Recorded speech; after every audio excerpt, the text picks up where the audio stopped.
Today I'm going to talk about the two different types of avoidance. Two phases of withdrawal. Fearful vs. dismissive avoidance. The fearful avoidant and the anxious avoidant type. The one who wants closeness and can't stand it at the same time. The person who swings between longing and panic. The fearful avoidant is like a magnet, pulling you close, pushing you away, and not even knowing why. They're afraid of intimacy, but even more afraid of being alone.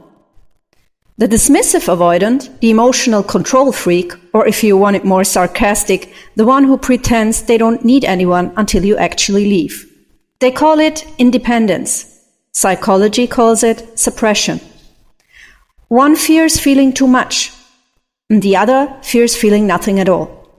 One runs toward you and panics when you get close, and the other runs because they fear feeling anything at all. The fearful avoidant is a walking contradiction. They crave closeness, but the moment they get it, they freak out. They call you and then ghost you right after that. They say they want honesty, until honesty feels like danger. Their inner child whispers, "Please don't leave." But the adult screams, "Go before you hurt me." And you're left sitting there thinking, what the hell just happened? Welcome to the nervous system of a fearful avoidant, a place where love and fear mean the same thing. The dismissive avoidant, on the other hand, plays the part of the cool survivor. They don't need anyone, or so they say.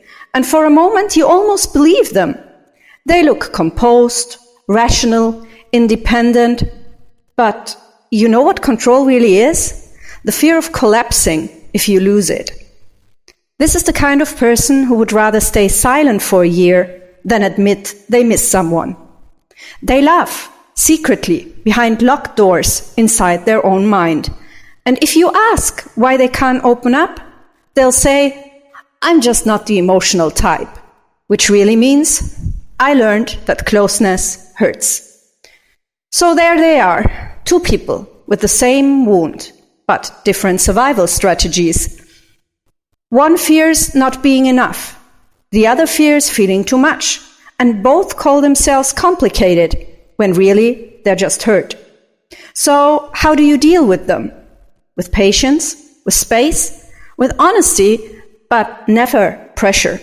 Don't say, "Why don't you ever talk about your feelings?" Say, "I'm here when you're ready." A lot of people think avoidant attachment is just a personality type, like eye color, something you're born with. But it's not.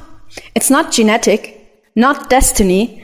It's a strategy, a way you learn to survive. A child who learns that closeness hurts will grow up avoiding it, not because they're cold, but because love once meant danger. And that's the beautiful part. What we learned can be unlearned. What once learned can be unlearned. Therapy calls it repair through secure attachment. You learn to associate closeness with safety again, not threat. Healing often includes somatic experiencing to calm the nervous system, attachment-based therapy or inner child work, and above all, consistency. Because healing for avoidance isn't an explosion, it's repetition. Experiencing over and over that someone stays. And yes, healing is possible, not overnight, not through pressure, but through safety. If you're avoidant, healing doesn't mean becoming clingy or overly emotional. It means being able to let someone in without your body screaming, "Danger." Or, as a therapist once said, avoidants don't need to learn to love. They need to learn to feel safe in love. That's the core. Closeness isn't the problem. Insecurity is. And if you are one of them, you know healing isn't about being braver. It's about feeling safer. Because closeness stops feeling dangerous the moment it stops reminding you of pain. There's a quote I once read that says it perfectly. Avoidants don't hate love. They just learn to hide from it before it could hurt them. And maybe that's the point. Avoidant people don't avoid you. They avoid the pain you accidentally trigger in them. So before you judge someone for running away, remember, some people aren't running from you. They're running back to the only safety they've ever known: distance. Thanks for listening.